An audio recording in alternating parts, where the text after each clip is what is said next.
All right, there's a bit of a delay, but I think this is working. Hi, my name is Phil, and I am a freelance artist and cartoonist, and you'll have to excuse me while I bring this up because I'm still learning how to do all this. And I'm going to bring myself up on the chat over here. Let me see, so I can at least see what is going on, because I can't keep flipping back and forth between these two, and I should have set this up ahead of time, but I'm still learning to do this, so everybody can wait a moment. Silly nonsense. I don't know how people do this. I don't know how artists manage to do this when you have a split screen effect, but somehow they somehow manage to do this. And I'm going to go on here. Somehow managed to do this. Nope, need to turn the audio down. All right, so if somebody's on chat, I can at least turn and I can see them. I suppose I should have set that up over here. Maybe I'll just count this again as another test. And there, I don't think that can be seen. Actually, yeah, I can a little bit. Boy, I got a busy setup going here.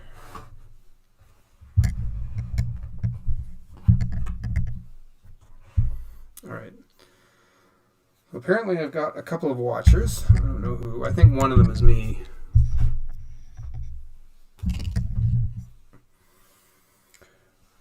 All right, I thought I'd try and do a little bit of a drawing test so that I can have a bit of a split screen effect here to show, so that you can see me and hear me in the view, and then I can actually do what I'm drawing here.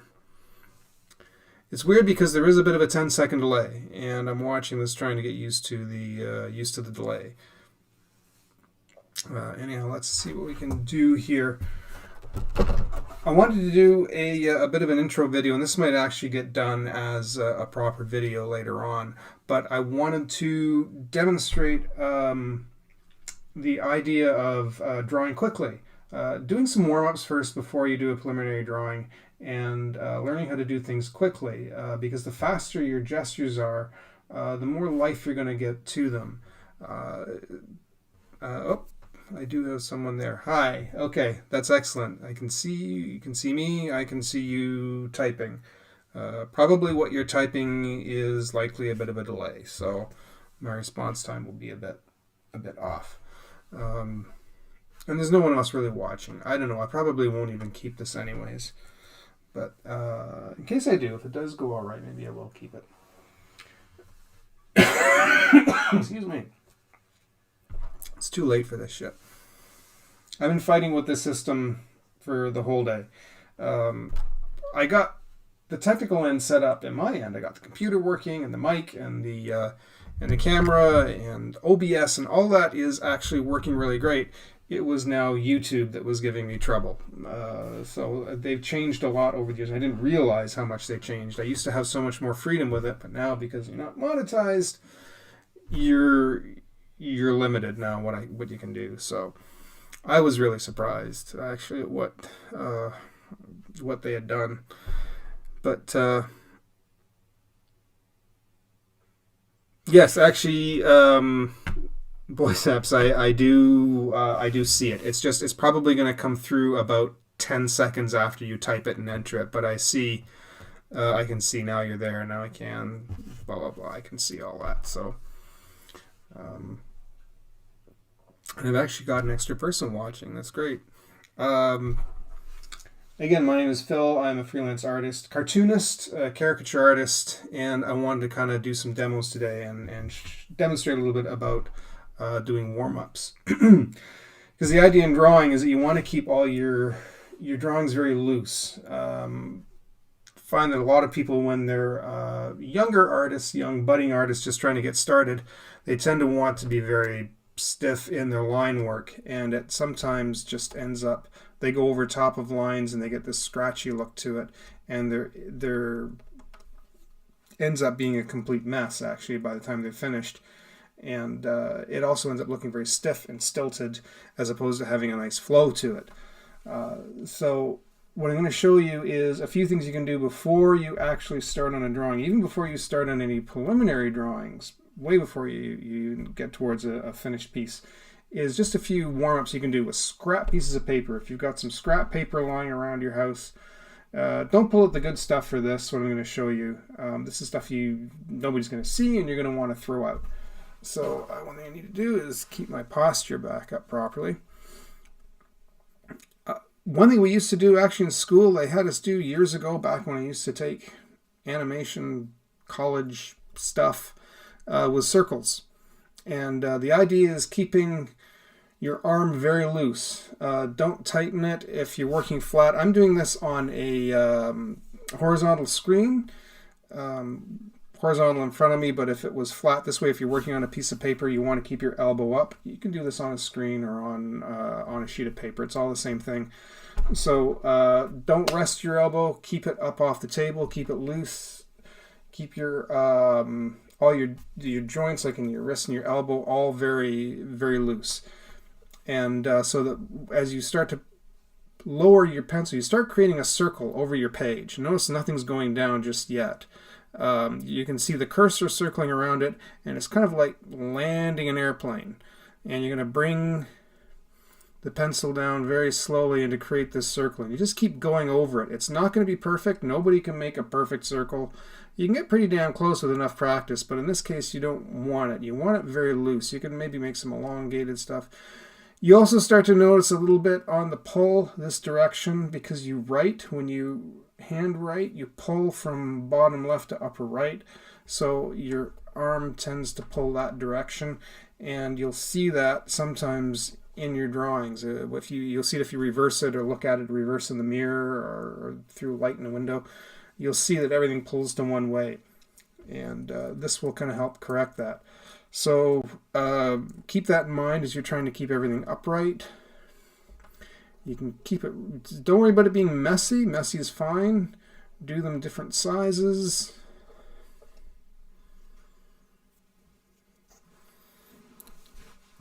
I said, first real stream you viewed. Is it really? You've watched streams before. Well, no, I guess you've been in live chats. Anyways, you can fill the whole page with this. I'm using Sketchbook because it's a nice, simple program. There's not too much stuff in the way. And it's just a nice, really simple interface to work with. I probably don't even have it set up properly here for this, but that's okay. The setup I have is what kind of works for me. It's different from what works from other people who use this program. I like it, but there's a couple of small frustrating points with it. Your Command plus to zoom in doesn't do that on this program. I can hit Command plus and it just won't do anything. You actually have to hit the magnifying glass and then zoom it up and down like that in order to zoom in, which I find a little bit frustrating and time consuming. But it's the only thing I don't like about it. Otherwise, it has a terrific array of all kinds of pencils and tools, and you can actually do a lot with this program. And it's a shame that it's not really updated or supported anymore.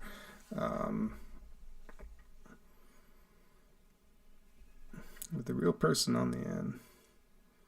Yeah, it's true. No one does handwrite. That's a lost art, man. Everybody types. I wonder if in school, if that's how it's set up. I mean, all the kids have laptops and iPads, and they type everything. I don't even think they even teach them how to type properly. I actually took a proper typing class in school and learned how your home row and striking certain keys using certain fingers, and there was a little bit of an art to it. And handwriting, though, is just, handwriting is just a lost art. And I just froze my screen over here 1 second. So yeah, that's it. Circles. I still do this to this day. I will still fill up a bunch of crappy old sheets of paper. You know, when, as an artist, or even when you're starting, when you're living with your family or whatnot, and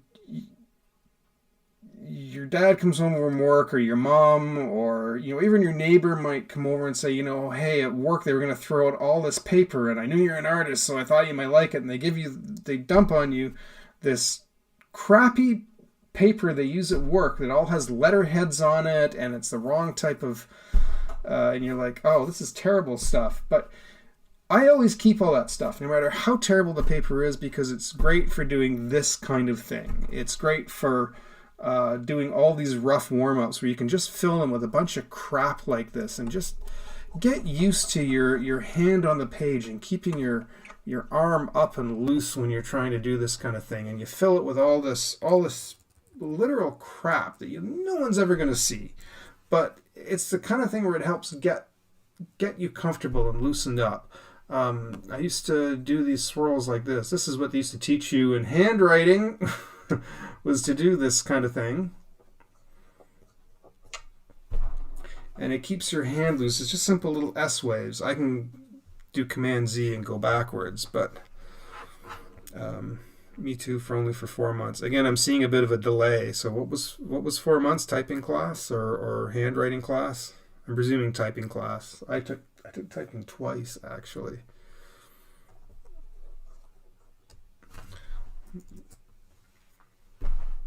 But drawing quickly can kind of help too. That's why these circles, I'm not concentrating and trying to go over like this. I'm keeping them really loose and gestural.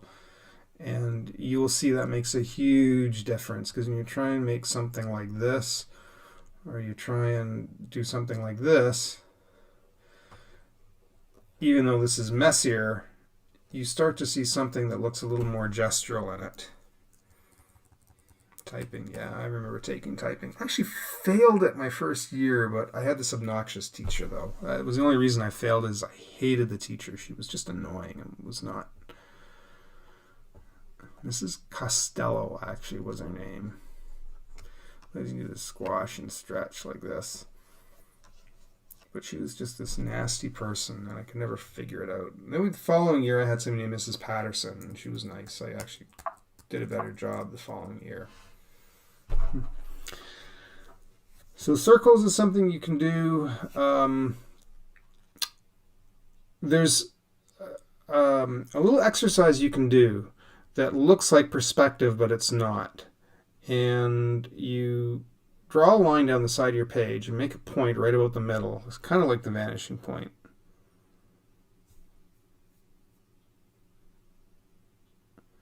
With a mouse, yeah, don't even try. I tried that for years, and I can't do a circle with a mouse. It's ridiculous. You're never supposed to do that. That's why you have these things.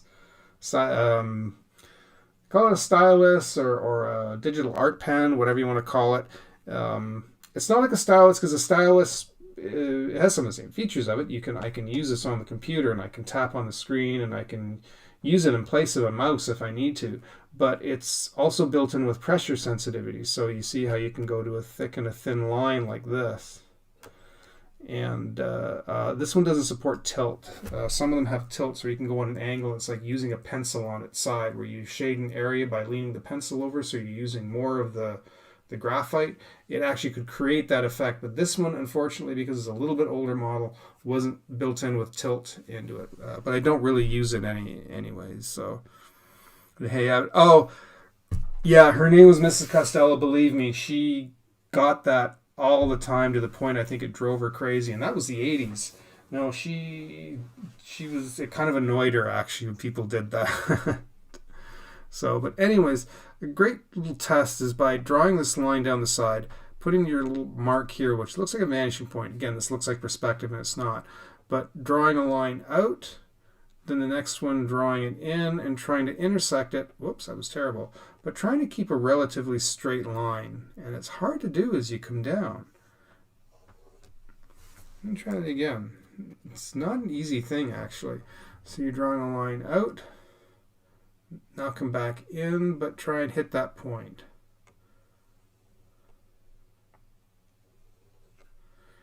And you find that it feels different on the top half up here than it does on the bottom half down here. There's the dynamic switches. And it's the same if you do it on the other side. Excuse me.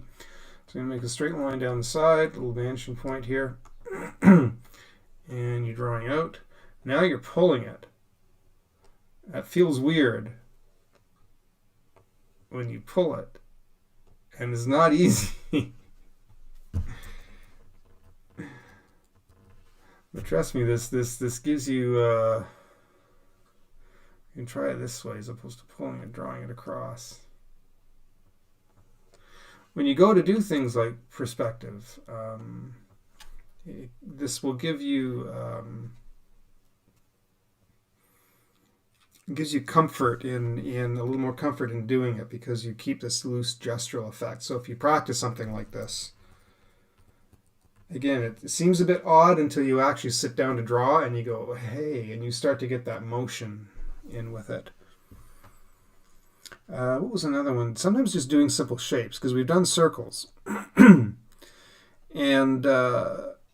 the trick sometimes in doing this is just simply your mindset, not even necessarily what you're putting down. Instead of thinking circles, think in terms of spheres. You're trying to create something that has the illusion of three-dimensional depth, but does not. You're still on a two-dimensional surface, and so you're doing a 2D drawing, but you're doing it in such a way that it fools the viewer's eye into making it think it looks three-dimensional, and thus we learn overlapping spaces and whatnot. So it's like a circle. Keep in mind, think of it as a sphere. You're outlining the planet Earth, and so you think that there is sort of a roundness to this. You're doing a ball, not just a circle.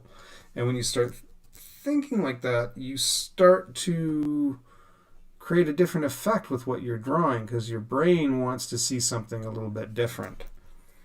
Your brain is picturing something different as you're putting it down. Whoop, that's...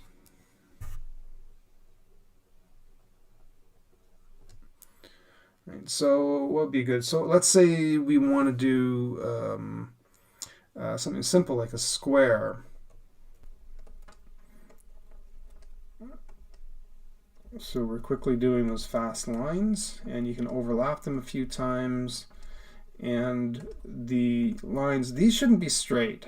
People get used to playing a lot of video games where they think things are kind of straight as it moves across the screen, but to give it a proper illusion, it would go towards a vanishing point, like in perspective. And if you are not familiar with perspective, that's something I'll cover later on. But I tried to converge the lines so that it goes to an imaginary point somewhere up here. And I'm jumping ahead of myself, I know, but that's okay. We'll come back to it. So you can draw just a simple box, like you look at the front, and you can even just do the side like this. So it's a cube, a square box. You're getting something three-dimensional. Same thing with a cone.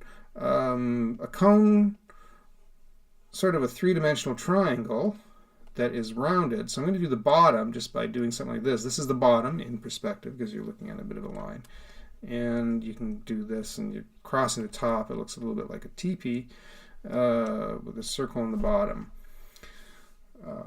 You have your sphere, your square, your cone, which then becomes a lot of your shapes. Another one to add to that is what I call the tube or the cylinder, which is like this, but it's just the same at the top.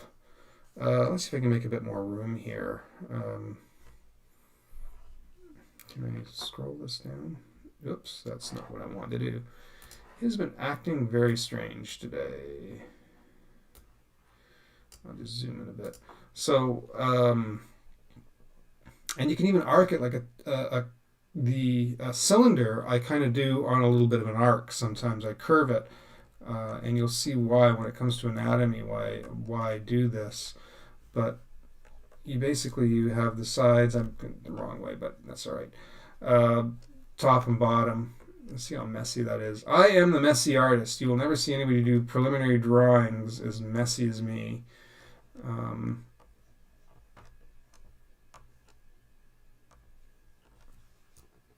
I'm drawing it really low to the table here, which makes it a little bit awkward.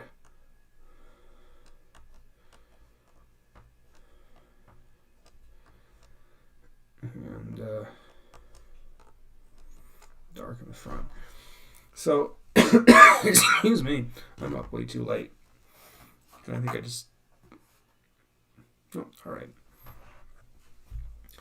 You can fill pages and pages like this, especially if you're stuck in a position where you really want to draw something and you're waiting for that inspiration. I don't know what to draw. You want to do a superhero or a giant monster, or you want to draw a bowl of fruit.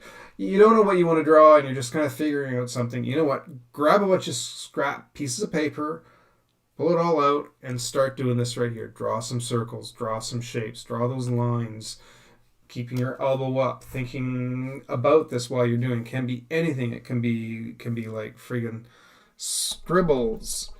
And it doesn't matter. Actually, don't wiggle from the wrist. That's something else I forgot to mention earlier. Is let's do something new here. File, let's go new, and I'm not going to save that. So when you're doing these kind of things, you don't want to, you're not moving your fingers, you're not moving your wrists. It's kind of the elbow and the shoulder. It's this part of your arm, not down here. So you're not going like this, like you're writing, because this is handwriting, right? It's like this. And, you're kind of not doing this so much, but instead you're kind of moving. And you can even see a difference in the line work, eh? Like if I try and go like this, as opposed to that. I know this is bigger, but you get a sense. You get a sense of it being a little bit different. Even if I have to go smaller. Go from dark to light. The pressure sensitivity. Right? It's guzzling RAM. Live stream can do that. That's where having 16 gigs of RAM comes in handy. I just got a new M1 Mac Mini. Been so itching to try this out because my poor old computer, the old one I had before, which I did bump up to 16 gigs, but even though my old one, my old 2011 Mac, couldn't handle live streaming, this is doing it. Like I put my hand on the top of the computer and it's still cold to the touch. I have OBS running. Plus I've got Sketchbook Pro running. I've got the mic, this camera, and also the screen display all going into this computer all at once. Plus I had to add an extra USB hub on it. So I have all this stuff going in and my computer's not making a sound. Not a single sound, and it's cool to the touch. So yeah, I'm blown away by this. My old computer, which had 16 gigs of RAM, is it couldn't handle this. So it utilizes the RAM differently, I believe. I'm not a techie guy. I'm not one of those geek types. I really don't know, but I just know that it handles it better. And because when I tried to do live streaming before, the computer would quit. It would quit the live stream with 2 minutes in, and I'd hear the fans running like mad. And it worried me because I thought my computer was going to explode. It would get so hot. I'm going to just sort of end this. I was talking about drawing quickly. I was going to end it here. I might just kind of do one more thing real quick. Let's get a new page. It was the idea of drawing quickly, right? I am the messy artist. When I do a preliminary sketch, I think I'd show it to somebody and no one would know what the hell is on the page except me, because oh geez, I am gonna have to cut this. 1 second. Hello. Hey, could you hold on for just a moment? That's fine, yeah. Oh, go ahead. That's fine. Okay. I am going to have to cut it short, but I will probably do more tomorrow. All right. I'm going to have to end this because I've been sort of waiting for this for a while. Nobody's going to watch this anyways.